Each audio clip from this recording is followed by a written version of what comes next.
んこんにちは。今日もワックじいちゃんにようこそおいでくださいました。親が子供を助けようとした時に親が溺れてしまうという事故がたくさんあると聞いています。近年は子供が助かって親が溺れるこの事故、年間5件から10件の報告があるということなんですね。海開きができなかったコロナの夏、ライフセーバーがいなかった夏、そして安倍総理が辞任した夏。今日はマタイの福音書14章の27節から30節をお読みしてスタートしたいと思います。それではお読みします。イエスはすぐに彼らに話しかけ、しっかりしなさい、私だ、恐れることはないと言われた。するとペテロが答えて、主よ、あなたでしたら私に命じて水の上を歩いてあなたのところに行かせてくださいと言った。イエスは来なさいと言われた。そこでペテロは船から出て水の上を歩いてイエスの方に行った。ところがここまでなんです。このところがの後どうなったのか、最後までご視聴いただくとよく分かってきます。今日はこの聖句をもとに3つのポイントでまたお話ししたいと思います。1つ目、浮いて待つ。2つ目、沈みかけた命。3つ目、あなたの判断基準。それでは早速1つ目の浮いて待つからスタートしたいと思います。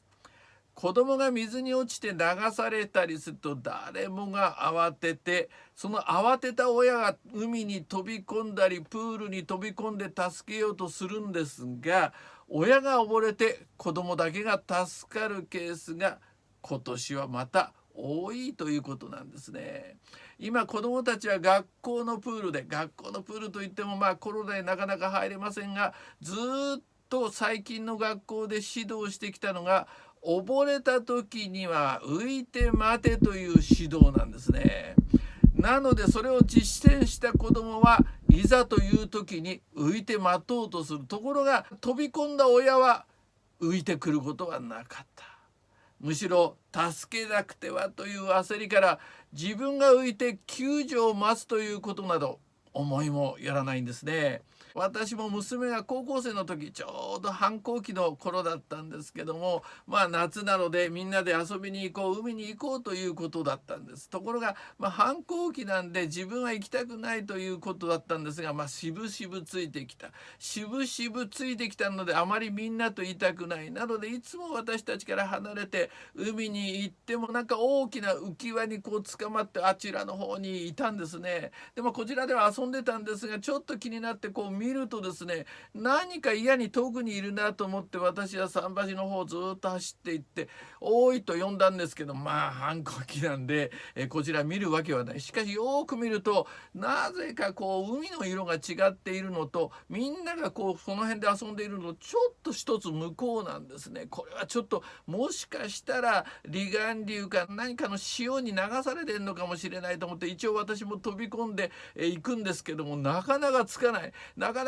いけど、ともかく行って「おいお前パパの腕につかまれ」と叫んだんですけども、何しろ反抗期ですから捕まろうとしないというか、こっちも見ようとしない。それで今度は私が潜って今度は彼女の足を捕まえようとするんです。今度は足をバタバタさせてこっちが溺れかねないような状況になって、うわーっと上げた時に「こっち来い」って叫んだんですね。その時の私の形相がすごかったのか、向こうもびっくりしてポーンと私に飛びついてきました。そして飛びついてきて、できるだけこっちにやって浮き輪を離させてこっちに連れてきたんですけども、ふっと見るとその彼女が捕まってた浮き輪はもうはるか沖の彼方に行っていました。もちろん当時は助かった後も本人は知らんぷりを決め込んでいたんですけども、反抗期だろうが何だろうが命の瀬戸際には自分一人ではどうにもならないということを、もしかしたら心の深みで感じていたのかもしれません。冒頭の聖句の状況はどうだったんでしょうか。イエスの弟子たちはガリラヤ湖の真ん中で向かい風に煽られて苦しんでいたんです。南北20キロにわたるガリラヤ湖は周りを山に囲まれ、盆地状の地形なんですね。ちょうど盆地状、風に煽られればすり鉢状なので、湖の真ん中からもはや入ってしまえば脱出するのはなかなか難しいという湖なんです。事実彼らは別サイダを出発しておよそもはや9時間は経っていたと思われます。9時間の間波風に煽られて苦しんでいた。漁師なので船の扱いには慣れていると思うんですけども、もはや時間は夜中の3時頃。疲労と恐れの不安のただ中で朦朧と見上げると、湖の上を歩いている人が見える。みんな誰もが恐れて幽霊だと思うしかなかった。だって水の上を歩くなんて人はいるわけがないので、と思ったんでしょうね。ところがそれがイエスだと分かると、どちらかというと向こう水で衝動的なペテロが湖の上を歩いてイエスのところに行こうとしたんですね。2つ目、沈みかけた命。千葉県の東京湾で小学生がゴムボートに乗ったまま流されていった事故がありました。父と子供がゴムボートに乗って少し沖に出たところで、お父さんが海に潜ったりして遊び始めたんですね。あまり潜ったりすることに夢中になって、ふっと見上げるとボートがない。ふっと見るとはるか向こうにボートが流されている。泳ぎに自信のあったお父さんは必死になって泳いでそのゴムボートに近づこうとしていったんですが、何しろ流されていくのが早かった。ちょうどそこに大学のシーカヤック部の学生たちが子供がポツンと乗っているゴムボートを見つけて、これを確保したんですね。また別のシーカヤックが力尽きて漂っている大人、これがお父さんだったんですけど、これを発見し救助。その時そのお父さんはもうダメだもうダメだと憔悴しきっていたといいます。お湯に自信があった父親は子供を助けられなかったという絶望。ペテロもまたイエスが湖上を歩けるならば私だって歩けると後先を考えずに海に飛び込んで歩き出したんですね。この2人の共通点は何だと思いますか？自分の力で何とかしようと何とかできると思ったところにあるんではないでしょうか。泳ぎに自信があったという父親、泳ぎを人生に例えてみると、これが生き方、考え方、やり方にまで影響してくる。全部自信にあふれていたんではないでしょうか。全てを思い通りに運びたいという思い、また運べるという確信が自分の中にあったんではないでしょうか。ペテロは少なからずイエスに付き従う信仰心は持っていた。イエスが目の前で多くの奇跡を示してきたのを一挙手一投足目の前で見ていたんですね。なのでこのイエスの前ならば湖上さえも歩けるとイエスを信頼しきって歩き出した。自分の力以上に確かにイエスを信じていたんですね。ところが、先ほどこのところがの後はお読みしなかったんですけども、ちょっと続けてお読みしますと、強風を見て怖くなり沈みかけたので主よ助けてくださいと叫んだとあります。それほどに暗闇の中で嵐突風が恐ろしかったんですね。その沈みかけた命に対してイエスは何と言ったんでしょうか。イエスはすぐに手を伸ばし彼を掴んで言われた。信仰の薄い者よ、なぜ疑ったのか。そして二人が船に乗り込むと風は止んだとあります。ペテロはイエス、神から目を離さなければそのまま湖上を歩けたかもしれません。しかし神から目を離した途端に沈みかけたんですね。3つ目、あなたの判断基準。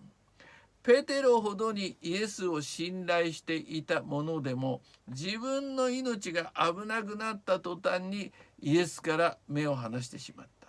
その結果沈みかけたわけなんですね。つまり沈みかけたのはイエスにではなく自分に焦点が当てられた瞬間でした。私たちは自分に焦点を当てた途端に多くの問題を抱え始めます。自己嫌悪、自己肯定感、自己否定、自己実現、自己愛、自己憐憫、自己啓発、自己 PR、自己破産など、自己に焦点を当てた多くの問題や悩みを抱え、自分が大丈夫か大丈夫じゃないかが全ての判断基準になっていきます。安倍さんも自分が大丈夫ではなくなった途端に職を辞する判断をしたんですね。それにしても難病の中でも最も軽い難病と言われる潰瘍性大腸炎、これがだいぶ今回のことでクローズアップされました。何を隠そう、この私も潰瘍性大腸炎もう12年も患っているんですね。難病と言われる原因は病気の原因がわからないということなんですが、一般的にはストレスを抱え込む、あるいは不眠とか、そんな状況の中でこの潰瘍性大腸炎が発病していくらしいんですが、今回のコロナ対策、私の印象では何かと後手に後手に回っていたような気がします。このアベノマスクだけが目立った、そんな感じがいたしますが、安倍さんもいざ自分のことになると、このアベノマスクどころではない、さすがにその判断は早く、ここに国民を出し抜き先回りするほどの判断の速さでした。ことほどさように自分の欲求、必要、感覚を満たすことに敏感になる。ことほどさように自分のことになると神どころではなくなる。ことほどさように自分の力ではどうにもならないことを認めても神から目をそらせてしまうということなんですね。ペテロもまたこの問題を抱えていたのではないでしょうか。イエスと寝食を共にしながらも、おそらく自分の欲求、必要、感覚に合うようにしかイエスを見ていなかった可能性があります。その証拠にイエスが昇天後のペテロは見違えるほどに変わりました。イエスから目を離すと判断基準が狂うということを湖の上でペテロは実感したからなんですね。イエスがペテロに信仰の薄いものよ、なぜ疑ったのかとは、その判断基準は的外れではないかという問いかけとも取れます。ライフセーバーのいない夏、我が子の命さえ助けられないこともある。子供のことになるとさすがに我を忘れて助けようともするが、我の力ではどうにもならない。助けるんだとは考えず、子供のそばに寄り添い、子供と一緒にまず浮いて待つが正解への早道だと言われています。浮いて待つには自分の力をすべて抜くこと。あなたの命のライフセーバーイエス・キリストはあなたの命を救い出し、ご自身も生還され、今は父なる神の右の座におられます。キリストの十字架はあなたの命の身代わりの象徴。十字架から目を離さず、十字架にまず目を向けて、あとは